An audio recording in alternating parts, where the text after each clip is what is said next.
All right, good day, 7-6. This presentation is for you. Today we'll be looking at science.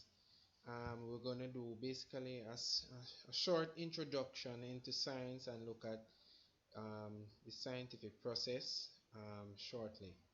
All right, so we're going to explain how science and technology are related.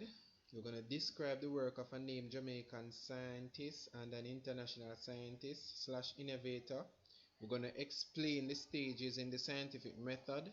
We're also going to apply the scientific method to formulate explanations about an observed occurrence or observed occurrences. And finally, we're going to write a report of a laboratory investigation. So let's start with what is science. Science is the study of nature and the environment. The word science comes from the Latin word scientia, meaning knowledge. So basically science is a process of gaining knowledge. Good. We could also write that as a definition. So science is a process of gaining knowledge, and that knowledge would be of our natural and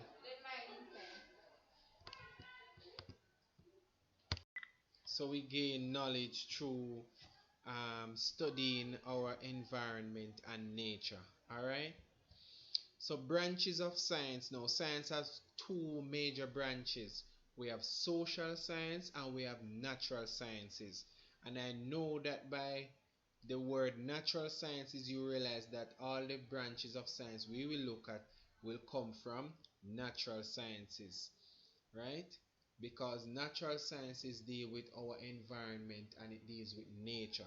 Social sciences deals with relationships between different people and the different systems of the world. That's what we talk about when we mean. That's what we mean when we talk about social sciences. All right. So now in natural sciences there are several different branches of science. You have zoology, you have biology, you have meteorology, you have physics, astronomy, medicine, maths, chemistry, and even geography and so forth.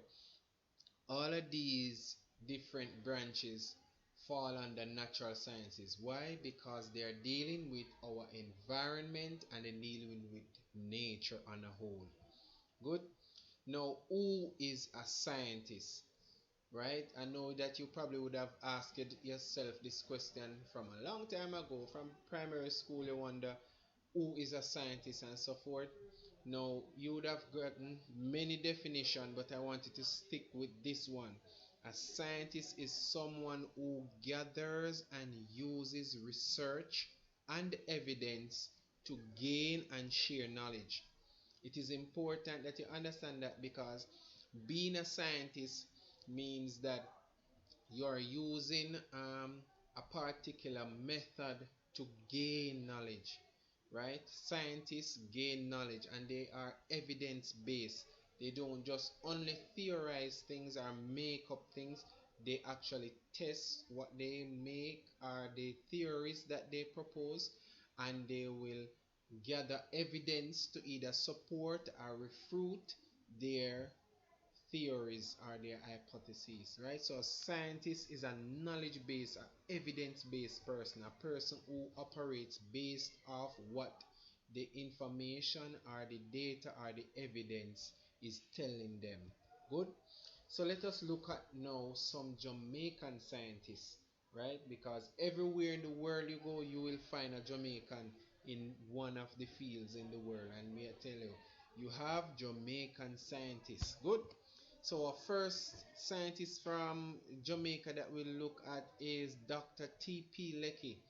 Dr. T.P. Lecky is a Jamaican agricultural scientist, and he created the new breeds of cattle called Jamaica Hope, Jamaica Red, and Jamaica Black. That's three breeds of cattle that this good scientist created. And basically, if you should do the research, and you will find out that there was a challenge when it came to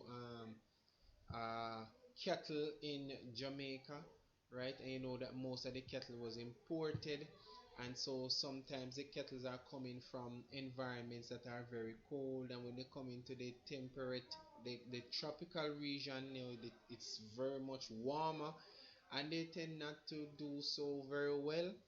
This scientist saw that there was a challenge, and he did some research, and he came up with an idea, and he did it, and it worked, right? He created new breeds, right, taking from those cattle that were in the tropical region and already have some features that allowed them to survive well, and then take from another one that probably produce a lot of milk and cross them up. So you got Jamaica Red, Jamaica Hope, and Jamaica Black. Very good scientist, Dr. T.P. Lecky, passed away some years ago. Now, our second scientist that we look at coming from Jamaica is Dr. Henry Lowe, right? Dr. Henry Lowe is lead researcher in the capability of marijuana, what you guys call ganja, or there's another word for it. Good. Well, some of you call it weed, right? This man is a researcher. So, like, you might know persons that abuse this drug and smoke it, but this researcher is actually doing research to develop treatments for cancer and glaucoma and other illnesses from the same marijuana, right? So he's a very good scientist right now for Jamaica, because you know that marijuana is a almost like a religious plant in Jamaica. But you know, this scientist is doing very well to bring this drug to, you know, good use, pharmaceutical use, to benefit all persons. Good. Another scientist is Professor Errol Morrison. Right, Professor Errol Morrison is centered around the investigation of medicinal plants used in the treatment for diabetes mellitus. Right, it's the same disease that you guys call sugar. Right, so when you say your grandmother have sugar, you're talking about diabetes mellitus. Now, this scientist is actually working to investigate, you know, different medicinal plants that could help persons with diabetes. All right. Now, when we talk about international scientists, you know, we're going all over the world. But in the science arena, there are some scientists that stand out above the rest, namely Dr. Albert Einstein. So, Mr. Einstein is a German born theoretical physicist who developed the theory of relativity, one of the two pillars for modern physics alongside quantum mechanics. So, some of the things that this um, great scientist achieved from his theories, right, is the idea of relativity. And you know, as you guys progress in your science journey, you will not progress without hearing about and learning about all the wonderful works that this scientist did, especially in the area of relativity and quantum mechanics. So it's a great Albert Einstein. Next we have Louis Pasteur. He's a French biologist, microbiologist, and chemist renowned for his discovery of principles of vaccination, microbial fermentation, and pasteurization. Right? So pasteurization coming from the word pasteur. Good. So this scientist is one of them, the scientists that kind of keeps his thing along the biological lines. Very good scientist again, Louis Pasteur, French. Then we have Sir Isaac Newton. He's a physicist, mathematician, and astronomer who is recognized for this theory on gravity. Now you know that they have theories on gravity, they deal with forces and so forth. Any Most of the concepts that are taught in physics are usually surrounds the work of Isaac Newton, such that he has actually have what we call the Newton's laws of motion. So when you guys progress in the branch of science that deals with physics, right, you will learn more about Newton, Isaac Newton. Finally, we're looking at Nikola Tesla, also in the physics arena, is a mechanical and electrical engineer who designed AC current supply system.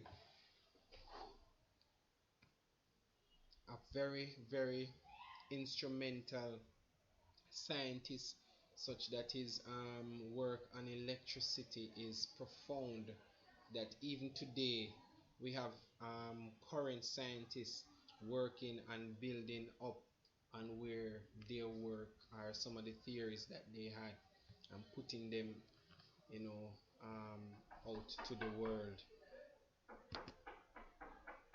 So it deals with the electrical systems. Good. Today we have Elon Musk as a scientist and CEO of Tesla corporations. A lot of his designs are coming from the electrical systems designed by Nikola Tesla, hence the name Tesla Corporations. You can read up on that in your spare time. Now, scientists don't just work any way. They have to work in a specific order and a specific manner. That specific um, procedure or process that they follow, we call it the scientific process or the scientific method. Good.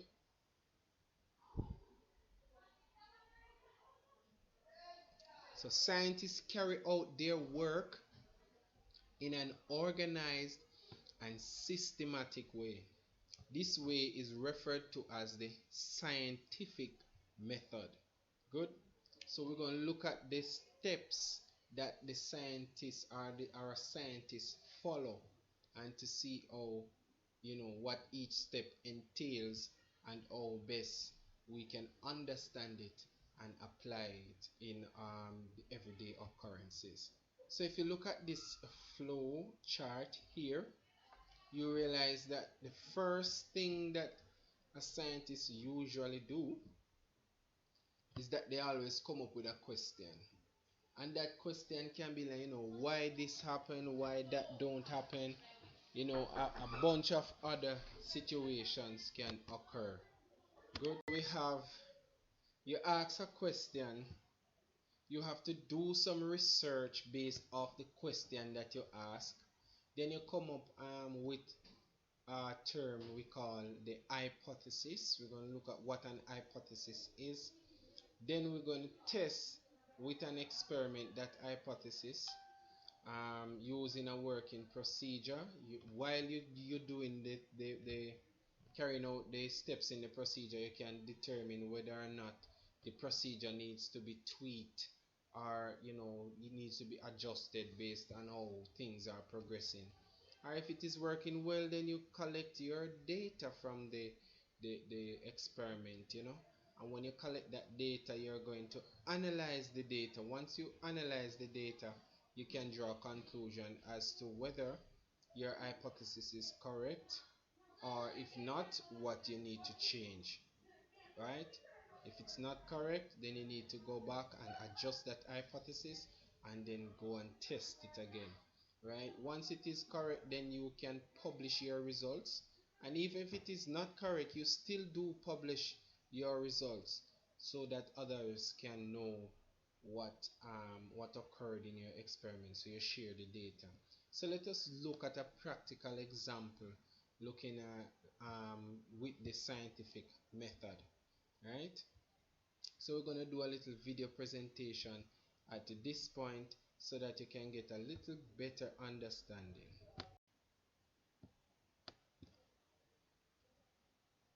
The basic steps of a scientific investigation. You've likely heard of words like hypothesis, experiment, and observation. You may have even memorized a prescribed set of steps. The scientific method is a set of procedures that scientists follow in order to gain knowledge about the world. However, the steps involved in the scientific method vary widely among the different scientific disciplines. Chemists follow the method a bit differently than psychologists. Geologists and botanists have their own unique methods. So is there really one scientific method that encompasses all of science? To find out, we'll need to learn more about the scientific process. There are 6 key steps that tend to characterize the scientific method. The first step is the question. This is the part where a scientist proposes the problem that he wants to solve. A well-conceived question usually leads to a hypothesis, a potential answer to the question at hand. Sometimes hypotheses look more like predictions. The scientist predicts what the outcome will be when he tests his hypothesis. The scientist's test is also called the experiment. Experiments are ordered investigations that are intended to prove or disprove a hypothesis. Important data comes from performing an experiment. The scientist has to make observations of the results that he gets from the experiment. An observation is a statement of knowledge gained through the senses or through the use of scientific equipment. Observations are crucial for collecting data. Once the results are in, the scientist must begin his analysis.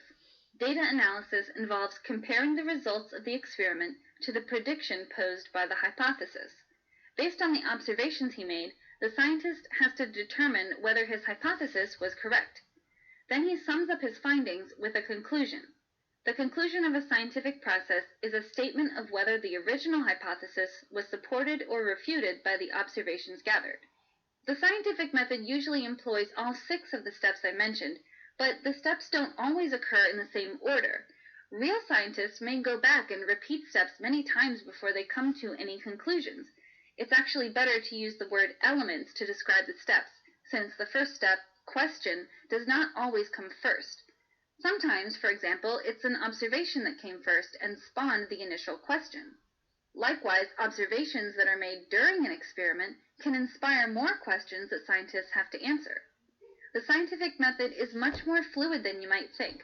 Let me show you how the steps can feed back and branch out from one another with an example from my own experience. Last weekend, I had a minor ordeal with my internet connection at home. I had started up my laptop, and I was frustrated to find that I couldn't get on the internet. I made the observation that my laptop wasn't receiving an internet connection. I asked myself a question. Is something wrong with the internet itself, or was it just my laptop? One way to begin answering this question was to check the connection on the desktop computer. Quickly, I formed a hypothesis. If the internet isn't working on the desktop either, then the problem is beyond my laptop computer. The experiment I performed was to check the desktop's connection, and my resulting observation was that the internet didn't work there. So, by analyzing the evidence, I was able to form my first conclusion. Nothing is wrong with my laptop, and something is wrong with the internet connection.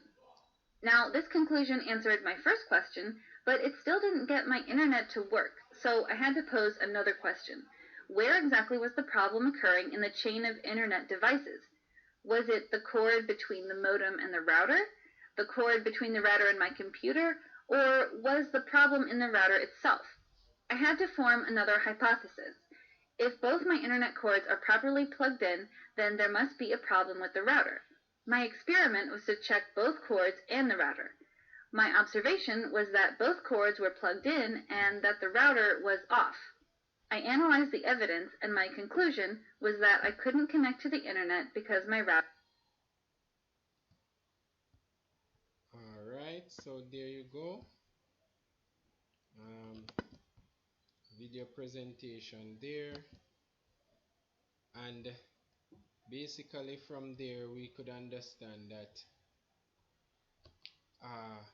scientific method varies. So now we're going to look at an example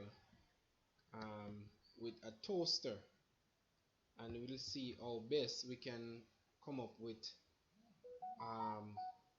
or identify the various steps in this procedure. So in terms of the toaster, you wanted toasted bread for your breakfast, so you put 2 slices of bread into the toaster and pull down the knob. Everybody knows how the toaster works. You put the bread in there and pull it down. However, your bread does not toast. What's the first thing you're going to do after you made this observation that you have made? You come up with a question. Why didn't the bread get toasted? So you start to think, and when you think about it, you're going to come up with some possible ideas as to what could be the problem. Good. So when you ask yourself a question now, you move to do some research. Once you do the research, you're gonna like, okay, I check the knob is okay, it's working fine.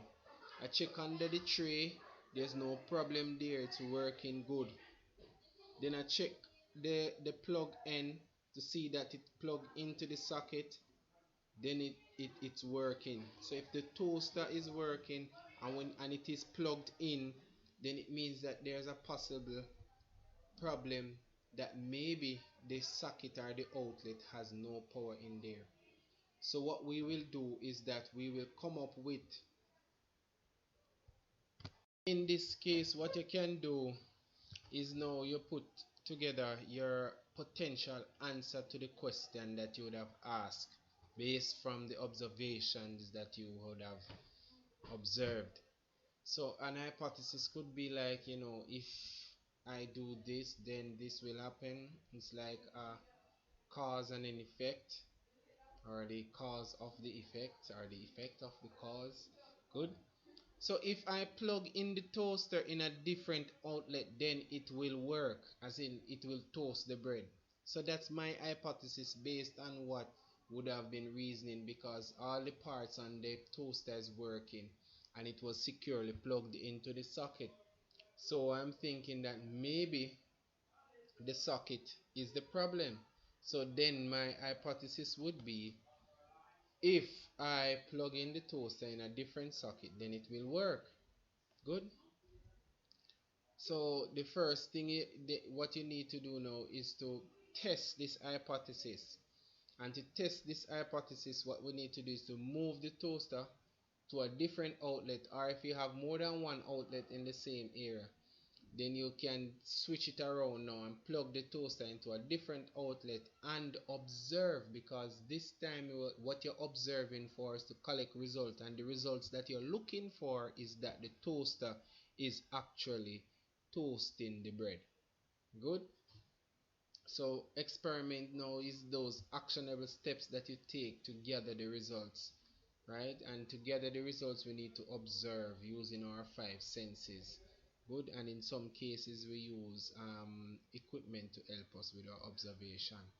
When we collect the results, when we finish doing our observation, we need to analyze what we observe. So now that when we put the plug into another outlet and we realize that the toaster is actually toasting the bread, then we can now conclude, right, that the toaster is working, and that the problem was the outlet and not the toaster, right? So there and then we understand now how we analyze and conclude from the results that we have. Once we finish conclusion, we move on to communication, right? And in communication really deals with sharing your results, letting persons know that, look, in this case that we're talking about, you cannot plug the toaster in that outlet, you have to plug it in this one, and you have evidence to show, right? Because you plugged it in the first one and it's not working. Now when you plug it into the second one, it works. Good. It's important that you document and share your information. Good. So we can understand now what we mean when we talk about the scientific process. It's a series of steps through which we go in order to arrive at evidence-based positions, that we don't take things for granted, we don't talk things off the top of your head. You are a scientific person, you are oriented to make decisions based off data and evidence. All right, class? So you should understand that now. Right, so next thing we're looking at now is how to do a laboratory report or to write up a report, because when scientists carry out their experiment they record each step, and they record this using a particular format. That format is as follows. Normally they give your experiment a title, you give the date when you propose to do it or when you are doing it, and you need an aim for the experiment. The aim normally comes from your hypothesis. Alright, you need certain materials, so you write down the materials that you need. You're going to use a procedure, so you'll state the procedure in steps. Um, when you're writing down the procedure for the experiment that you did, you have to write it in past tense. The steps are numbered, and if you have diagrams you can include them as well. Then you record your observations and you explain your analysis, and finally you state your conclusions. Precautions are those steps that you take to reduce any errors or any, you know, limiting factors that might come up in your experiment. You list those under precautions. But basically that would be the format that you'd use to write up your experiment. So now we want to look at technology and what technology entails. Technology really deals with technology is the application, I notice I have application there in bold, is the application of knowledge gained from science in a practical way to solve or even improve the quality of life. Good. So that's what technology is. So if I have, for example, this speaker right here, this is a form of technology, and it is used to improve or to solve problems. So maybe one of the problems this speaker would solve is that the fact that you might be listening to something and it is the audio is so low, you use a speaker and the speaker increases the volume of the audio so you can hear it much better, right? So you're solving a problem where you have poor audio quality and you're improving the quality of your life because you're taking the pressure off your ears and your eardrums. Go good. So that's an example of technology. Technology includes even a simple pen. A pen can be a form of technology. You have different forms of technology. Some technologies are simple, some are very advanced. Alright? Some are old, some are new. Good? But technology is any application of knowledge that is used to improve the quality of life or solving problems. So using technology, people are able to control and adapt to their natural environments. Our developments and use of tools such as building of ships and the invention of medical devices such as X-ray, and you could go on and on. There are numerous forms of technology, these technologies that are available that we use to improve the quality of our life. So for example, for persons that live in very cold countries, they have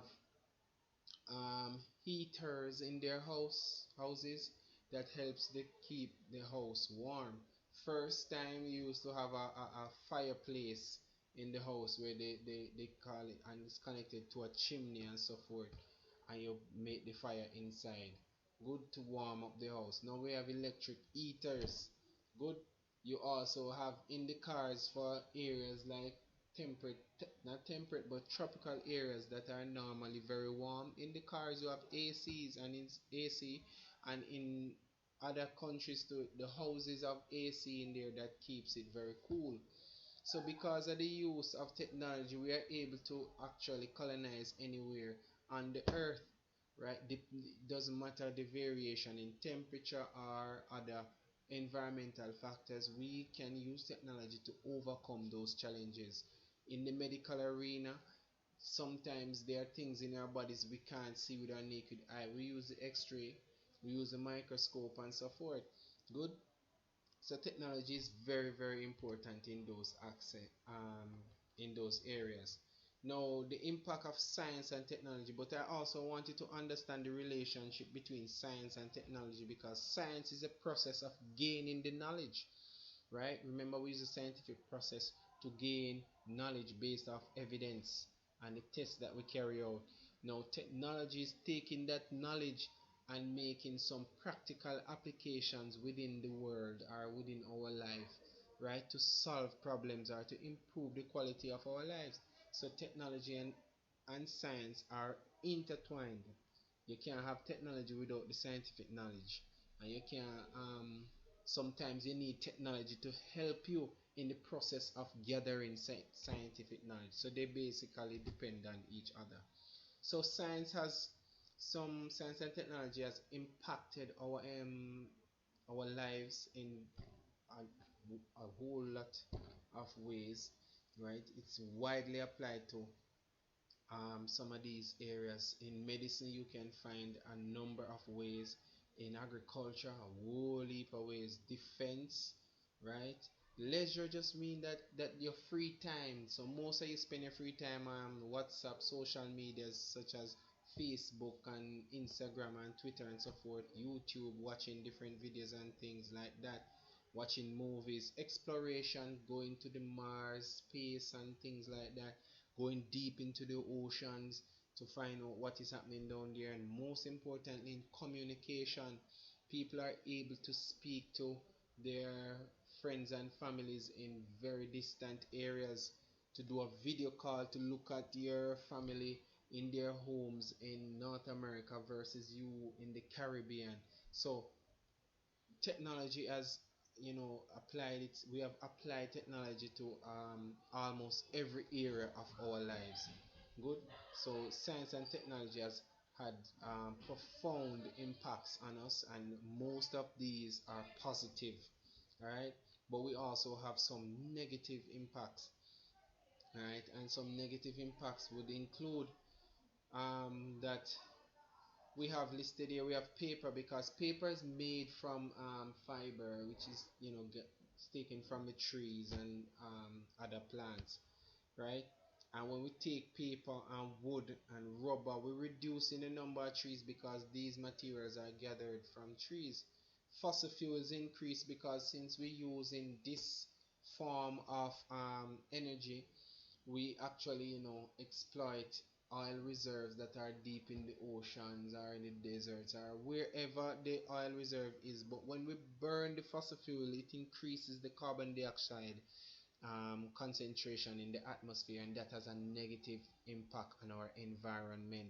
So you can understand and appreciate that technology does have some negative side effects. Medications could also have serious side effects that are negative as well. Sometimes people take certain antibiotics and it causes them to be even more sick than they were before. So we have to be careful and to be knowledgeable how we use the technologies that we create, and to actually move away from creating technologies that affect our environment negatively. So we're moving towards more renewable sources of energy, such as natural gas and solar and wind and hydropower plants. Those are renewable, those don't produce the amount of negative effects in our environment as do fossil fuels and so forth. So that's basically looking at certain impacts that the technology has on our lives.